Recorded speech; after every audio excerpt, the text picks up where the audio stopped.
Guys, welcome to my channel. Friends, कैसे हो आप सब लोग? आई होप कि आप लोग सब बहुत अच्छे होंगे।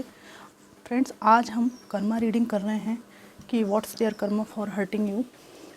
और ये कोई आपके पास्ट पर्सन हो सकते हैं, कोई ऐसा व्यक्ति हो सकता है जिसने आपको पास्ट में बहुत हर्ट किया हो। ठीक है, इनके बारे में हम निकालेंगे कि इनको क्या कर्मा मिल रहा है आपको हर्ट करने के कारण।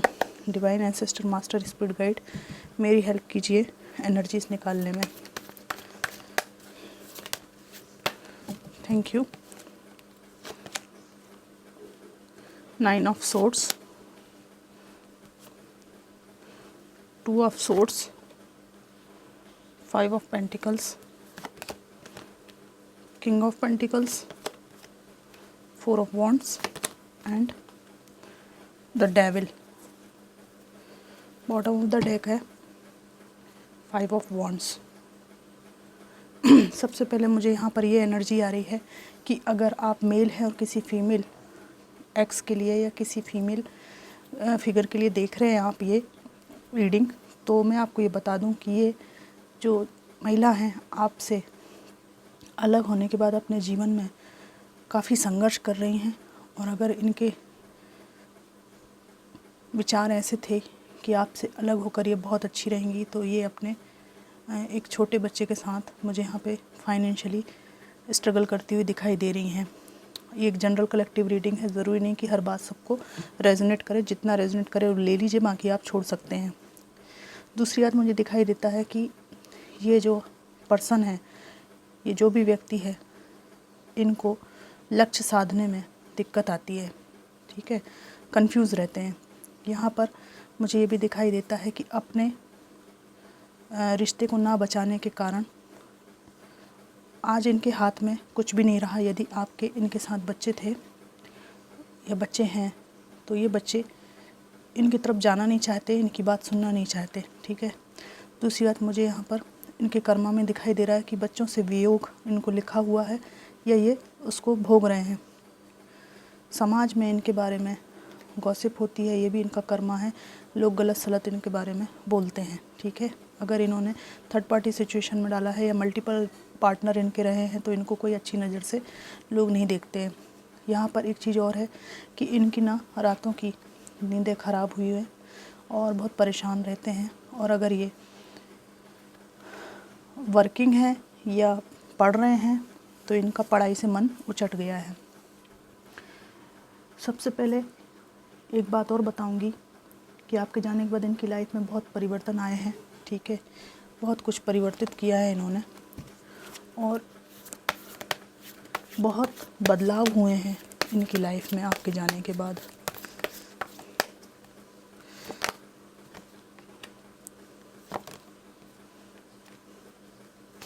वो परिवर्तन ये है कि इनको समझ में आ गया है कि एक एम्प्रेस जैसे इंसान के साथ इन्होंने बहुत बड़ा धोखा कर दिया है, चीटिंग कर दी है।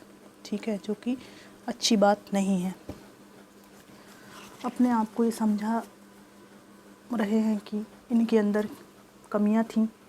ये बहुत ज़्यादा नेगेटिव और हमेशा अपने को सही साबित करने में लगे रहते थे।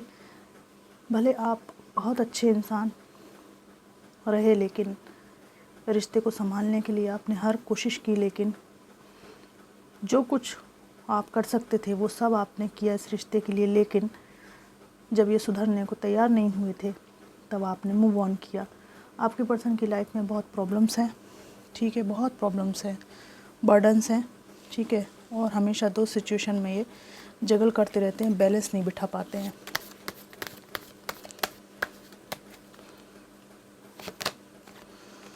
अगर ये आपकी फीमेल पार्टनर है, तो बच्चों की पढ़ाई लिखाई को लेकर इनको एक तनाव है, उनके खर्चे को लेकर इनको तनाव है।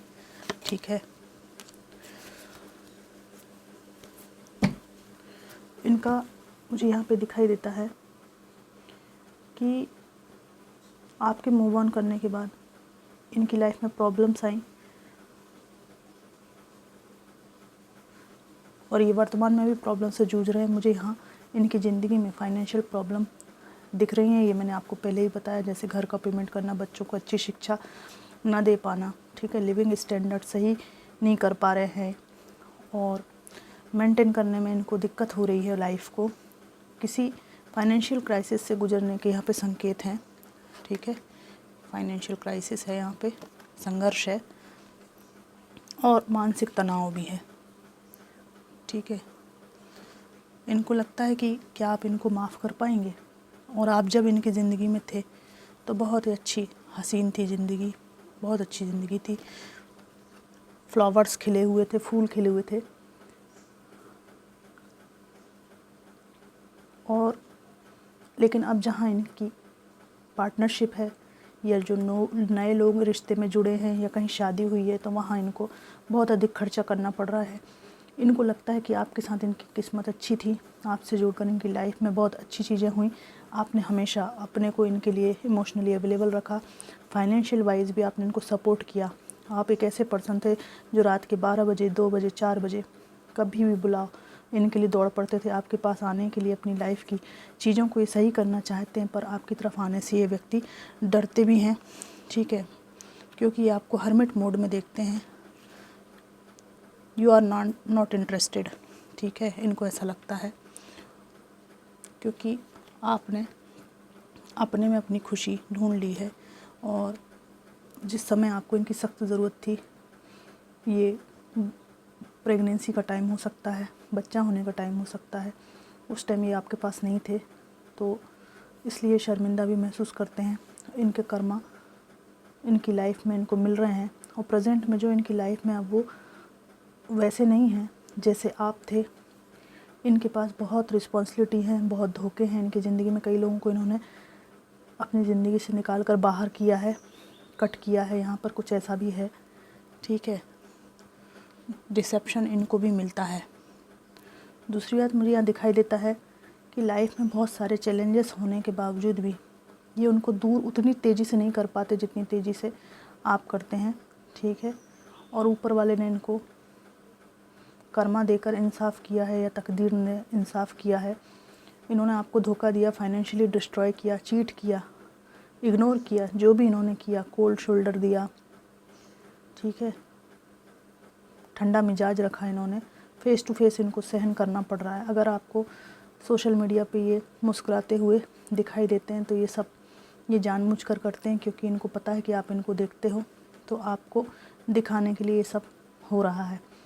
उनको पता है कि जब वो जो भी वो फेस कर रहे हैं उनका ही ये कर्म है, और ये व्यक्ति जो है बहुत तनाव में रहते हैं पास्ट की चीज़ों को लेकर, ठीक है। आपके पास आना भी चाहते हैं, पर अपनी गलती एक्सेप्ट करने में इनको दिक्कत होती है। आपके पर्सन में कमियां थी, ये जानते हैं, इनका कर्मा ये कि आपकी लाइफ में अब काफ़ी लोग अप्रिशिएट करते हैं आपको, ठीक है, काफ़ी अपॉर्चुनिटीज़ हैं, ठीक है। आपके ऑफिस कलीग, समाज में आपको जो एक्चुअल में आप हैं वही समझा जाता है, ठीक है। लोग आपके साथ रहना चाहते हैं, सेलिब्रेट करना चाहते हैं, ठीक है, एंजॉय करना चाहते हैं, लेकिन ये व्यक्ति वहीं पे फंसे हुए हैं। इनके पास चॉइसेस की कमी है और आपके पास बहुत सारी चॉइसेस हैं, यही इनका कर्म है। कन्फ्यूज़न में रहना, कन्फ्यूज़न के तहत 2 कार्ड हैं जीवन में। मुख्य खास परिस्थितियों में जहाँ पर डिसीज़न लेने की ज़रूरत है वहाँ पे ये डिसीज़न नहीं ले पाते, ठीक है। यहाँ पे 3 ऑफ कप्स है, यहाँ पे कुछ लोगों के लिए थर्ड पार्टी सिचुएशंस हैं। तो इनको लगता है कि आपने मूव ऑन कर लिया है इस झटके को खाने के बाद, और आपकी सोच है कि आपको इस रिश्ते पर विश्वास नहीं करना चाहिए, इस रिश्ते से आपको कुछ नहीं मिलने वाला। और ये बात ये सोचते रहते हैं कि इन्होंने आपको खो दिया है, और यही इनका कर्मा है। इनका कर्मा ये भी है कि आप उनको एक विश्वास पात्र व्यक्ति नहीं समझते। संदेह की दृष्टि यहाँ पे कई बार आ रही है, संदेह की दृष्टि से इनको देखते हैं। अपनी लाइफ में उनको नहीं लाना चाहते आप। आपको लगता है कि इस व्यक्ति को स्वीकार करना अब संभव नहीं है, आपको अकेले रहना स्वीकार है, पर पुरानी टॉक्सिसिटी स्वीकार नहीं है, ये इनको लगता है, ठीक है। अब मैं कुछ मैसेजेस इनके निकालती हूँ। तो कर्मा तो इनको बहुत अच्छे से मिल रहा है रिटर्न में, और यहाँ पे जस्टिस का कार्ड भी आया है, ठीक है, न्याय तो हो रहा है। दूसरी बात ये भी कर्मा है कि जिन टॉक्सिसिटीज़ में आप कोई फंसा कर रखते थे, अब उनके प्रति आपको ना तो कोई इंटरेस्ट है, ना आप पार्टिसिपेट करते हैं, बल्कि आपने पूरी तरह से पीठ फेर लिया है। आपको कोई मतलब ही नहीं है, आप अनइंटरेस्टेड हैं। आपका ध्यान केवल अपनी ग्रोथ के ऊपर है, अपने फाइनेंस ठीक करने पर है। आपका दिमाग बस इन चीज़ों में लगा हुआ है कि मेरे को अपना जीवन अब कैसे ठीक करना है। और यह जो आपका एटीट्यूड है, इनको बहुत धक्का देता है। जो व्यक्ति मेरे आगे पीछे घूमता था, वो अपने बारे में कैसे सोचने लगा, जो मेरे बारे में ही सोचता रहता था पूरे टाइम। ठीक है, ये इनको कर्मा मिल रहा है। अब मैं कुछ मैसेजेस निकालूंगी। मुझे माफ़ कर दो, ठीक है, मेरी गलती थी, ओके। ये कह रहे हैं मुझे माफ़ कर दो, मेरे से गलती हो गई।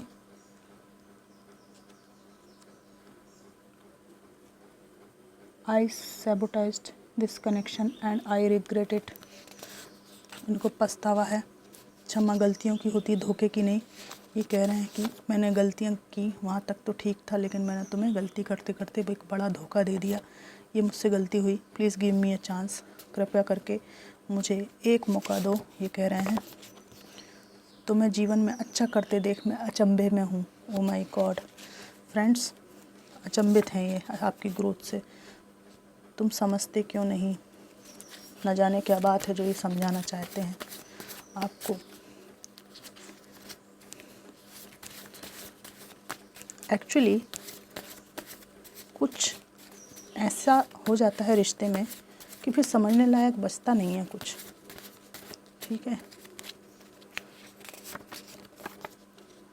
I am responsible for stuff. जो भी कचरा मचा हमारे रिश्ते में, उसके लिए मैं ही जिम्मेदार हूँ। ये कह रहे हैं I still love you and I can't stop thinking about you.